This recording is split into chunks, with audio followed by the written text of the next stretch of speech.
Good morning, good afternoon, whatever it is, wherever you are. It's me again, Jen. Hello! And it is Thursday. We are almost through the work week, and it is the 19th of November, which means we are more than halfway through this month.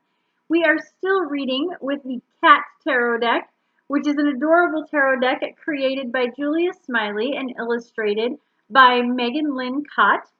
It is also a tarot deck that was gifted to me by my dear friend and co-host, Mary. She and I work on a podcast called Casing the Cover, and we talk about book covers and all the drama of that world.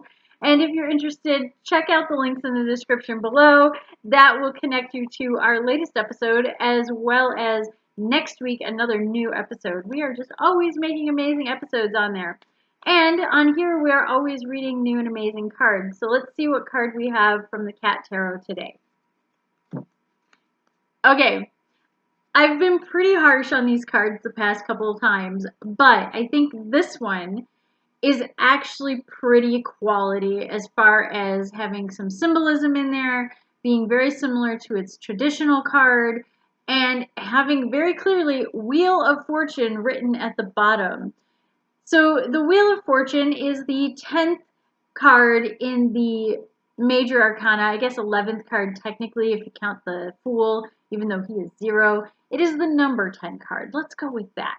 So the Wheel of Fortune is kind of like the halfway point, shall we say, of the adventure of the major arcana. I think I've talked about it before that like the storytelling aspect of the major arcana is something that my writer author side is like, yes, we have the hero's journey here.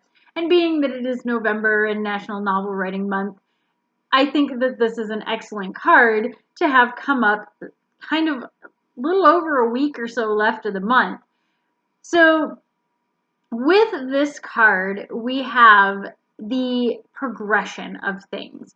The Wheel of Fortune is representative of kind of the highs and lows of things. And it's that as you're ramping up your story, you've got to kind of find time to bring it back down again.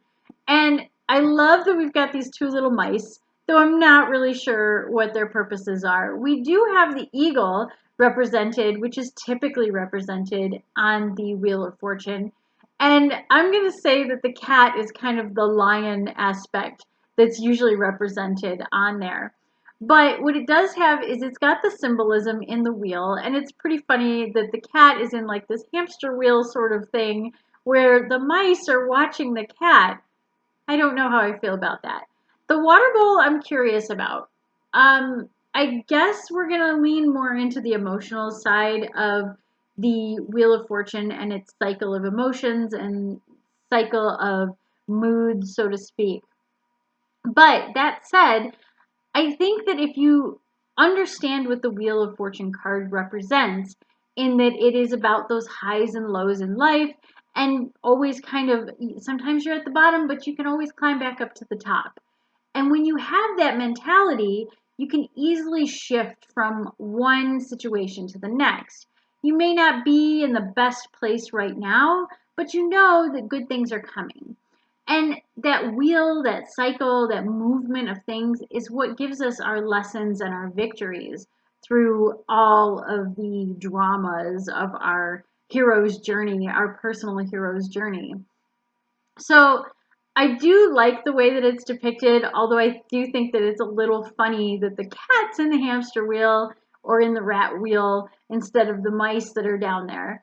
So I don't know. Maybe it's just kind of a tongue-in-cheek sort of humor. Again, there's been some cards in here that have like kind of ironic symbolism or some choices that are made that it's kind of funny as well as being important to the symbolism of the card. So I do like that.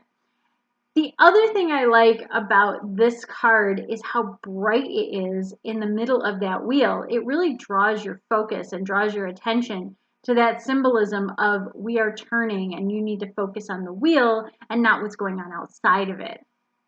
I'm looking at the symbols around the wheel, and they're not really representative of the usual symbols of the zodiac that are around the wheel, but they are representative of the 4 suits. So at the top, there's a little circle, which in this deck represents the discs, the coins, the pentacles, however you want to term them. There's the wand through, it kind of looks like Saturn.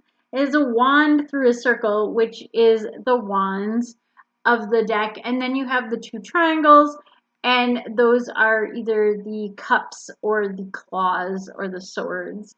So you've got, and I guess it's kind of more of a half circle than a triangle, but at first glance I was like, oh, it's a triangle. So that's kind of cool that it does represent all four of the suits. The other symbols are just little fish. So I guess maybe it's a just keep swimming sort of energy to that. But what I do like is that it represents all four of the suits because, again, the Wheel of Fortune and that adventure that we go on does connect us to all of those different energies. We want to connect back to the emotions of the water signs and the cups. We want that action and kind of passion of the swords and of the wands. So when you look at this card, and you see, oh, well, it all connects, and you've got your discs that connect you to material and reality and kind of keep you grounded, but also the wands that kind of get you out in the floating in the atmosphere sort of feeling about things. So I do like this in that respect because I think somebody who's new to the cards might be able to glean from this that the Wheel of Fortune is about cycling through all of those things and cycling through the meanings of all of the suits. It may not be 100% the most accurate way to read this card, but it is a really great way to kind of jog your brain on it if you're just now starting with tarot. So that's kind of good. Again, none of these cards have been really perfect examples of what the symbols should be for the cards, but I do think they've all been fun. They've all been beautifully done. And there's only been a couple that I'm like, this is super confusing. I would never guess this, even at my stage of understanding the tarot. But at the very least, they're an interesting deck to take a look at. So I think it's a great card for a Thursday too, because as we move into the weekend, things are changing, things are always shifting. Let's take things as they go, roll with the punches, as they say, and not get caught up in the rat race, which maybe that's why the mice are off of there.